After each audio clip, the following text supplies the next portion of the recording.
Chapter 11. Clarice blows up everything. You are in so much trouble, Clarice said. We just finished a ship tour we didn't want, though through the dark rooms overcrowded with dead sailors. We'd seen the coal bunker, the boilers, and engine which huffed and groaned like it would explode any minute. We'd seen the pilot house and the powder magazine and gunnery deck, Clarice's favorite, with two Dahlgren smoothbore cannons on the port and starboard sides, and a Brook 9-inch rifled gun fore and aft, all specifically refitted to fire celestial bronze cannonballs. Everywhere we went, dead Confederate sailors stared at us, their ghostly bearded faces shimmering over their skulls. They approved of Annabeth because she told them she was from Virginia. They were interested in me too, because my name was Jackson, like the Southern general. But then I ruined it by telling them I was from New York. They all hissed and muttered curses about Yankees. Tyson was afraid of them. Terrified of them, in fact. All through the tour, he insisted Annabeth hold his hand, but she didn't look too thrilled about. Finally, we were escorted to dinner. The CSS Birmingham captain's quarters, were about the size of a walk-in closet, but still much bigger than any other room on board. The table was set with white linen and china, peanut butter and jelly sandwiches, potato chips, and Dr. Peppers were served by skeletal crewmen. I didn't want to eat anything served by ghosts, but my hunger overruled my fear. Tantalus expelled you for eternity, Clarice told us smugly. Mr. D said if any of you show your face at camp again, he'll turn you into squirrels and run you over with his SUV. Did they give you the ship? I asked. Of course not. My father did. Ares? Clarice sneered. You think your daddy's the only one with sea power? The spirits on the losing side of every war owe a tribute to Ares. That's their curse for being defeated. I prayed to my father for a naval transport, and here it is. These guys will do anything I tell them. Won't you, Captain? The captain stood behind her looking stiff and angry. His glowing green eyes fixed me with a hungry stare. If it means an end to this infernal war, man, peace at last, we'll do anything. Destroy anyone. Clarice smiled. Destroy anyone. I like that. Tyson gulped. Clarice, Annabeth said. Luke might be after the fleece too. We saw him. He's got the coordinates, and he's heading south. He has a cruise ship full of monsters. Good! I'll blow him out of the water. You don't understand, Annabeth said. We have to combine forces. Let us help you. No, Clarice pounded the table. This is my quest, smart girl. Finally, I get to be the hero, and you two will not steal my chance. Where were your cabin mates, I asked. You were allowed to take 2 friends with you, weren't you? They didn't. I let them stay behind to protect the camp. You mean even the people in your own cabin wouldn't help you? Shut up, prissy. I don't need them. Or you. Clarice, I said. Tantalus is using you. He doesn't care about the camp. He'd love to see it destroyed. He's setting you up to fail. No, I don't care about what the Oracle...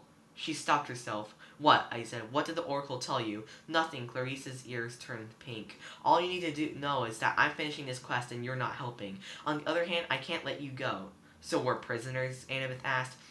Guess, for now. Clarice propped up her feet on the white linen tablecloth and opened another Dr. Pepper. Captain, take them below. Assign them hammocks on the berth deck. If they don't mind their manners, show them how we deal with enemy spies. The dream came as soon as I fell asleep. Grover was sitting at his loom, desperately unraveling his wedding train, when the boulder door rolled aside and the Cyclops bellowed. Aha! Grover yelped. Dear, you were so quiet. Unraveling, Polyphemus roared. So that's the problem. Oh no, I wasn't. Come, Polyphemus grabbed Grover around the waist and half-carried, half-dragged him through the tunnels of the cave. Grover struggled to keep his high heels on his hooves. His veil kept tilting on his head, threatening to come off. The Cyclops pulled him into a warehouse-sized cavern, decorated with sheep junk. There was a wool-covered lazy boy recliner and a wool-covered television set, crew bookshelves loaded with sheep collectibles, coffee mugs shaped like sheep faces, plaster figurines of sheep board games, and picture books and action figures. The floor was littered with piles of sheep bones and other bones that didn't look exactly like sheep. The bones of satyrs who'd come to the island looking for Pan. Polyphemus set Grover down, only long enough to move another huge boulder. Daylight streamed into the cave and Grover whimpered with longing. Fresh air. The Cyclops dragged him into the hilltop overlooking the most beautiful island I've ever seen. It was shaped kind of like a saddle cut in half by an axe. There were lush green hills on either side and a wide valley in the middle, split by a deep chasm that was spanned by a Rope bridge. Beautiful streams rolled to the edge of the canyon and dropped off in rainbow-colored waterfalls. Parrots fluttered in the trees.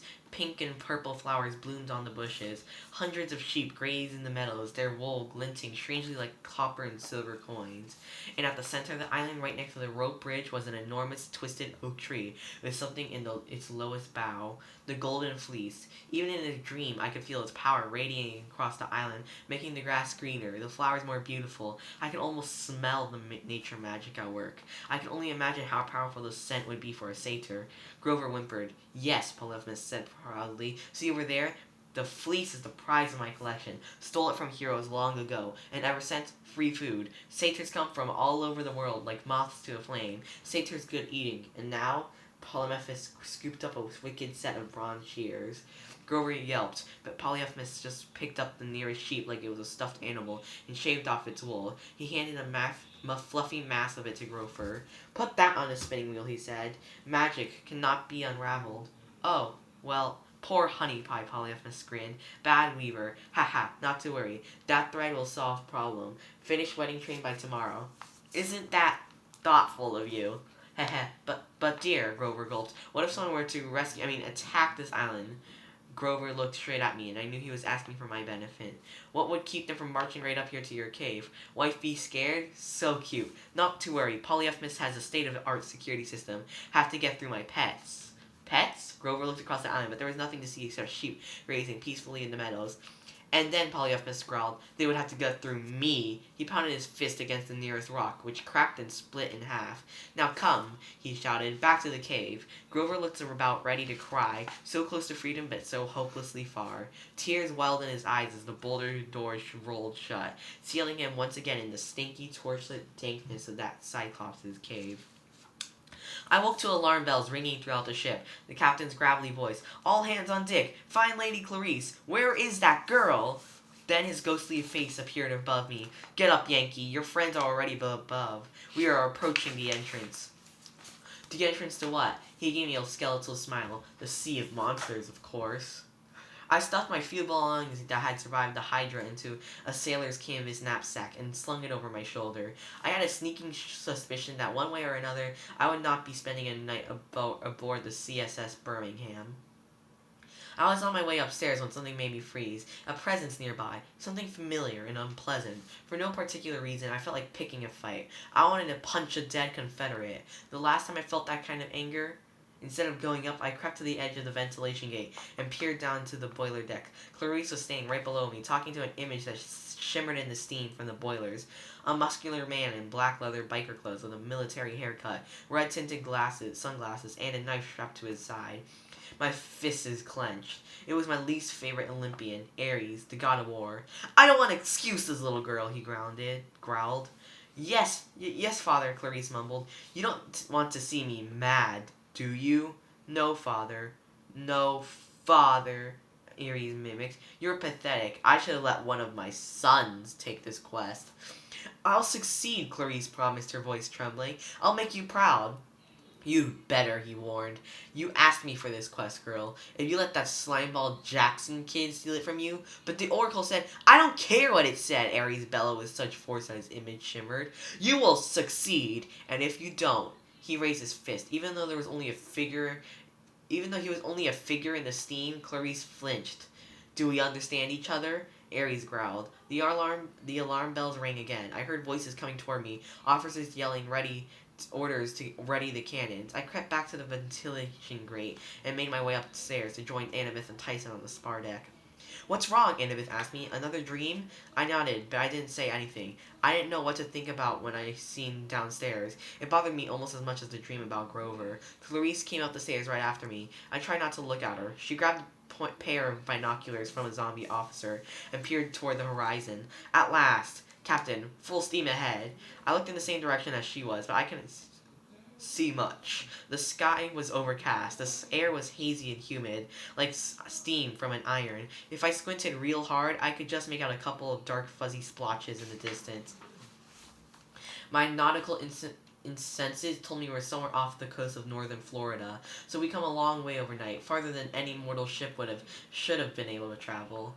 The engine groaned as we increased speed. Tyson muttered nervously, "Too much strain on the pistons, not meant for deep water." I wasn't sure how he knew that, but it made me nervous. After a few more minutes, the dark splotches ahead of me came into focus. To the north, a huge mass of rock rose out of the sea, an island with cliffs at least 100 feet tall. About half a mile south of that, the other patch of darkness was a storm brewing. The sky and sea boiled together in a roaring mass. "Hurricane?" Annabeth asked. "No," Clarice said. "Charybdis." Annabeth paled. "Are you crazy?" "Only way into the Sea of Monsters, straight between Charybdis and her sister Scylla." Clarice pointed to the top of the cliffs, and I got the feeling something lived up there that I did not want to meet. "What do you mean, the only way? The sea is wide open, just sail around them." Clarice rolled her eyes. "Don't you know anything? If I tried to sail around them, they would just appear in my path again. If you want to go to the Sea of Monsters, you have to sail through them." "What about the clashing rocks?" Anna asked. "That's another gateway. Jason used it." "I can't blow apart rocks with my cannons," Clarice said. "Monsters, on the other hand." "You are crazy," Annabeth decided. "Watch and learn, wise girl." Clarice turned to the captain. "Set course for Charybdis." "Aye, milady." The engine groaned, the iron plating rattled, and the ship began to pick up speed. "Clarice," I said, "Charybdis sticks up at the sea." "Charybdis sucks up the sea, isn't the story?" "Yeah, and spits it back out again at you." "Yeah, what about Scylla? She lives in a cave up on those cliffs. If we get too close, her snaky head will come down and start plucking sailors off the ship."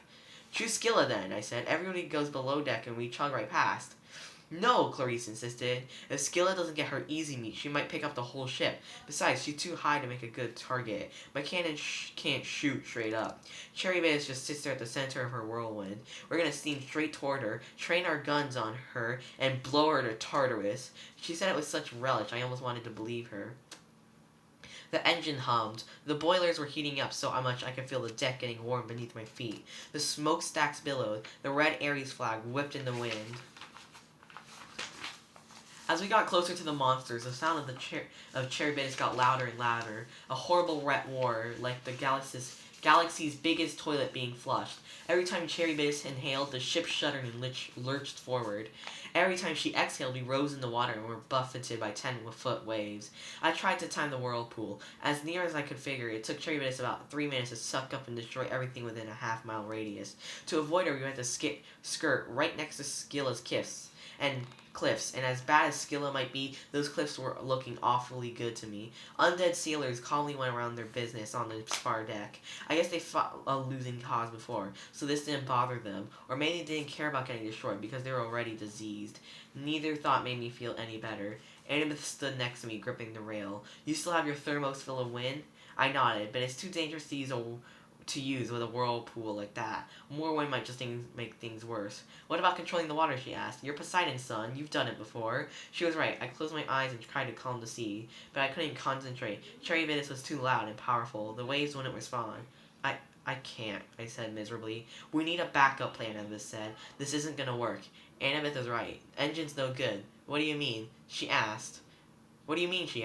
"Pressure. Pistons need fixing." Before he could explain, the cosmic toilet flushed with a mighty roar. The ship lurched forward and I was thrown to the deck. We were in the whirlpool. "Full reverse!" Clarice screamed above the noise. The sea churned around us, waves crashing over the deck. The iron plating was so hot now that it steamed. "Get us within firing range. Make ready starboard cannons." Dead Confederates rushed back and forth. The propeller grinded into reverse, trying to slow the ship, but we kept sliding toward the center of the vortex. A zombie sailor burst out of the hole and ran to Clarice. His gray uniform was smoking. His beard was on fire. "Boiler room overheating, ma'am. She's going to blow." "Well, get there and fix it." "Can't," the sailor yelled. "We're vaporizing in the heat." Clarice pounded the side of the casemate. "All I need is a few more minutes, just enough to get in range." "We're going in too fast," the captain said grimly. "Prepare yourself for death." "No," Tyson bellowed. "I can fix it." Clarice looked at him incredulously. "You?" "He's a Cyclops," Annabeth said. "He's immune to fire. And he knows mechanics." "Go!" yelled Clarice. "Tyson, no!" I grabbed his arm. "It's too dangerous." He patted my hand. "Only way, brother." His expression was determined, confident even. I'd never seen him like this before. I will fix it. Be right back. As I watched him following the smoldering sailor down the hatch, I had a terrible feeling. I wanted to run after him, but the ship lurched again, and then I saw Charybdis. She appeared only a few hundred yards away, through a swirl of mist and smoke and water. The first thing I noticed was the reef, a black crag of coral with a fig tree clinging to the top, an oddly peaceful thing in the middle of a maelstrom. All around it, water curved into a funnel, like light around a black hole. Then I saw the horrible thing anchored to the reef just below the waterline. An enormous mouth with slimy lips and mossy teeth the size of rowboats. And worse, the teeth had braces. Bands of corroded, scummy metal with pieces of fish and driftwood and floating garbage stuck between them. Charybdis was an orthodontist nightmare. She was nothing but a huge black maw with bad teeth alignment and a serious overbite. She'd done nothing for centuries but eat without brushing after meals. As I watched, the entire sea around her was sucked into the void. Sharks, schools of fish, a giant squid, and I realized that in a few seconds, the CSS Birmingham would be next. Lady Clarice, the captain shouted. Starboard and forward guns are in range. Fire! Clarice ordered. 3 rounds were blasted into the monster's maw. One blew off the edge of an incisor. Another disappeared into her gullet. The third one hit one of Charybdis' retaining bands and shot back at us, snapping the Ares flag off its pole. Again, Clarice ordered. The gunners reloaded, but I knew it was hopeless. We would have to pound the monster 100 more times to do any real damage, and we didn't have that long. We were being sucked in too fast. Then the vibrations in the deck changed. The hum of the engine got stronger and steadier. The ship shuddered and we started pulling away from the mouth. Tyson did it, Anima said. Wait, Clarice said. We need to stay close. We'll die, I said. We have to move away. I gripped the rail as the ship fought against the suction. The broken Ares flag raced past us and lodged in Charybdis' races. We weren't making much progress, but at least we were holding our own. Tyson had somehow given us enough juice to keep the ship from being sucked in. Suddenly, the mouth snapped shut. The sea died to absolute calm. Water washed over Charybdis. Then, just as quickly as it had closed, the mouth exploded open, spitting out a wall of water, ejecting everything inedible, including our cannonballs, one of which slammed into the side of the CSS Birmingham with a ding, like the bell on a carnival game. We were thrown backward on a wave that must have been 40 feet high. I used all my willpower to keep the ship from capsizing, but we were still spinning out of control, hurtling toward the cliffs on the opposite side of the strait. Another smoldering sailor burst out of the hold.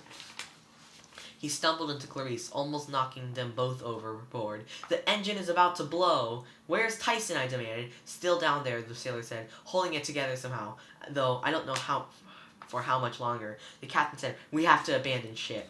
No, Clarice yelled. We have no choice, milady. The hull's already cracking apart. She can't... He never finished his sentence. Quick as lightning, something brown and green shot from the sky, snatched up the captain, and lifted him away. All that was left were his leather boots. Scylla! A sailor yelled as another column of reptilian flesh shot from the mountains and picked him up. It happened so fast it was like watching a laser beam rather than a monster. I couldn't even make out the thing's face, just a flash of teeth and scales. I uncapped Riptide and tried to swipe at the monster as it carried off another deckhand, but I was way too slow.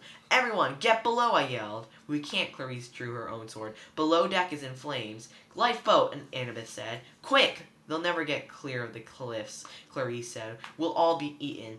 We have to try. Percy, the thermos. I can't leave Tyson. We have to get the boats ready. Clarice took Annabeth's command. She and a few of her undead sailors uncovered one of the 2 emergency rowboats, while Scylla's head rained from the sky like a meteor shower with teeth, picking off Confederate sailors one after another. Get the other boat, I threw Annabeth the thermos. I'll get Tyson. You can't, she said. The heat will kill you. I didn't listen. I ran for the boiler room hatch. When suddenly my feet weren't touching the deck anymore, I was flying straight up, the wind whistling in my ears, the side of the cliffs only an inches away from my face. Scylla had somehow caught me by the knapsack and was lifting me toward her lair. Without thinking, I swung my sword behind me and managed to jab the thing in her beady yellow eye. She grunted and dropped me. The fall would have been bad enough considering I was 100 feet in the air, but as I fell, the CSS Birmingham exploded below me. Kaboom! The engine room blew, sending chunks of ironclad flying in either direction like a fiery set of wings. Tyson! I yelled. The lifeboats had managed to get away from the ship, but not very far. Flaming wreckage was raining down. Clarice and Annabeth would either be smashed or burned or be pulled to the bottom of them by the force of the sinking hull, and that was thinking optimistically, assuming that they got away from Scylla. Then I heard a different kind of explosion. The sound of Hermes' magic thermos being opened a little too far. White sheets of wind blasted in every direction, scattering the lifeboats, lifting me out of my freefall and propelling me across the ocean.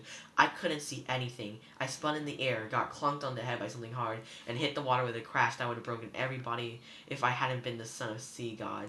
The last thing I remembered was sinking in a burning sea, knowing that Tyson was gone forever, and wishing that I were able to drown.